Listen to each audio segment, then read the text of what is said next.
so when you dial 911, I call it American roulette. You know what I mean? You throw one in the chamber and you roll it and dial 911 and hope you get a guy who's not trigger happy. And so it was a crappy situation. But you got to realize, man, this happens all the time. And so I don't know. Maybe you're a good guy. Maybe he's a good guy. Do my best to do good. But to me, you know what I mean? I saw her laying on the ground right there, and we didn't want to call anybody because we know that every time we call 911, when somebody needs medical help, you get policed. And when you get policed, you don't know what you're gonna get. It's like a box of chocolates. It'll kill your dog. You know what I mean? Good thing it was good this time, right? Yeah, but that's why I do this. I try to do the best I can to try to tip that scale. But yeah, there's problems. No, I agree. That's why I believe in a lot of the stuff that you've done. Not all of it, maybe, but I watch some of the videos. I've seen some cops where I just cringe. I'm like, come on, guys, come on, So I try to do my best to represent the profession well, and represent the city well, do good by the citizens. That's why I feel good about what I do. You ever have you heard who's that motorcycle cop that started snitching out all the cops for like you got to get so many misdemeanor arrests? You know who I'm talking about? The guy who refused to be in the gay parade. Oh, a few years ago. Yeah, department? Right here in Salt Lake. So I've only been here a few years. I think he actually quit or resigned or something like that before I got here. I don't know his name, but I remember hearing the story. Yeah, I remember the story. You heard he started blowing all kinds of whistles about inside stuff with Salt Lake City Police Department quotas on arresting misdemeanors. He might have. I didn't hear the story before I came down here. What do you think about it? Well, I guess you haven't heard, but he says that there's quotas on misdemeanor arrests that you got to get so many. There is. I haven't heard about it. Okay. I've been here 4 years. In fact, compared to where I worked elsewhere in the state, I've probably arrested way less people since I've been here. Nobody's ever gotten me in trouble or talked to me about it. So, there's quotas I don't know about. Have you ever worked with a bad cop before? Sure. You turned him in?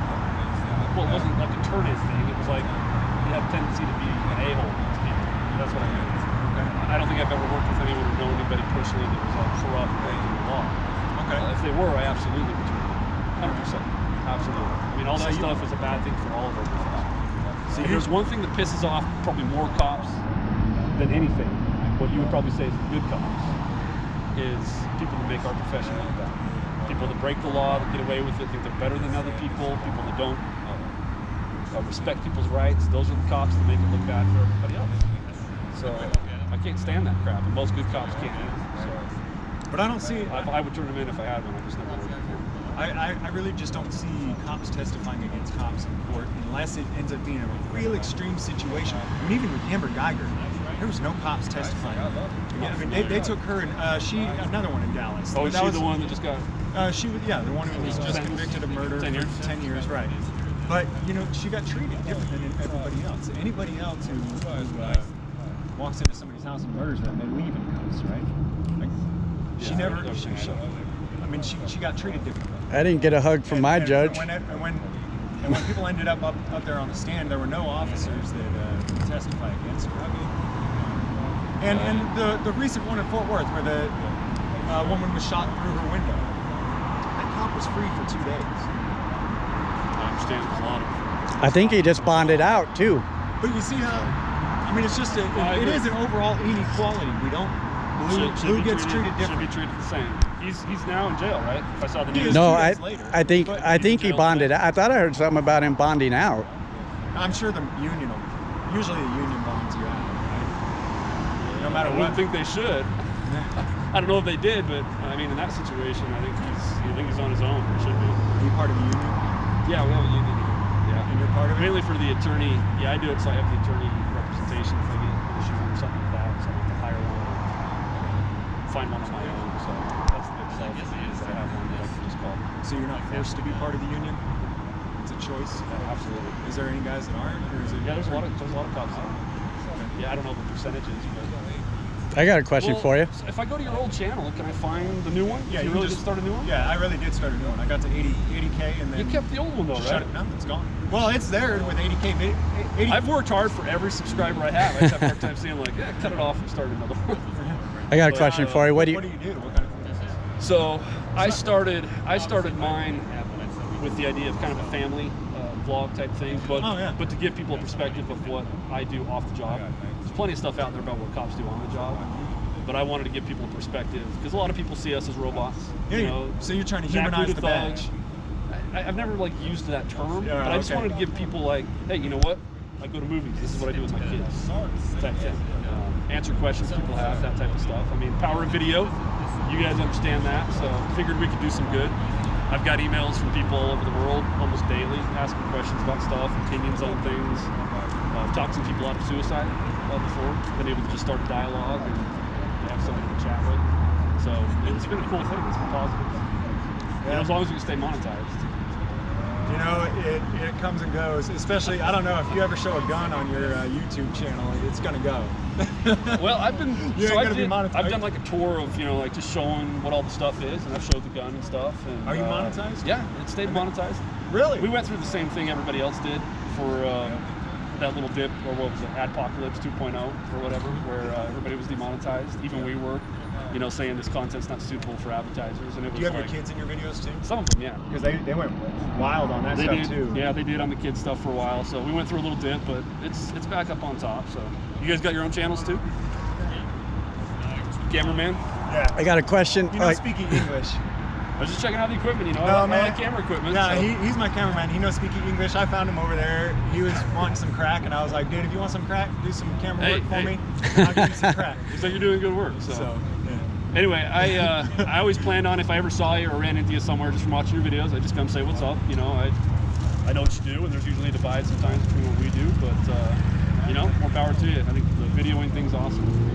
And obviously you have every right to. That's why I cringe when I see the people in other states kicking you out, telling you you can't record. I'm like, what the hell are you talking about? Well, just wait until I start putting out deeper concepts. It's not that it's, I mean, I don't think, I've actually started going after the people a little more in my last few videos more than the cops, because the people in general. You know why cops abuse people? Here, let me tell you why I think cops abuse people. Because people voted to have their neighbor oppressed.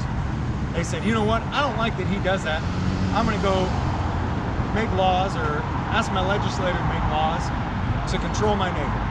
And then, as far as I see it, cops enforce all the edicts of the politicians. There's definitely some issues at the politics level, no doubt about that. It's constant frustration with us. Sometimes we feel like we're caught in between the politic problems. But really what you're doing though is your job is enforcement of what the politicians do and tell you to do, right? Yeah, and sure. And like you said, laws you're are passed, and we're expected to be the ones to enforce them. It's and you say you're caught in the middle. crappy. That's true. It's a crappy situation. It's crappy sometimes. But isn't, I mean, what wasn't the purpose of checks and balances though, that, you know, the legislator writes a bad law and you can say, you know what, I'm not going to enforce that. Well, and there are some. I know you get examples around the country of, well, I mean, one that's obvious is talking about gun control. They're talking about these future, you know, coming down and forcing law enforcement to take people's guns. I know myself included, along with a lot of other cops, that said if it ever came to that, forget it.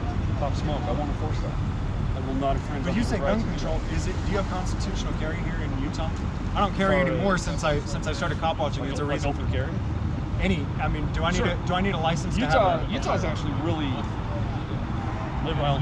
They're really good with guns. Okay, as far as right. letting people carry and not enforcing that. Probably similar to Texas in a lot of places. But do you have to purchase a concealed carry license? Is what I'm saying. To conceal carry, you're supposed to have a concealed permit. I don't know what it costs. If you found someone then who was carrying a firearm and didn't purchase permission from the government to carry the license, would you enforce? Probably depends on the situation. Okay. Just by letter of the law, if it was against it, I wouldn't automatically arrest or cite somebody for that. It's just like most laws. I'll take them on a case-by-case basis and try to use my best discretion on what's going to help the whole situation, the people involved, the person being affected.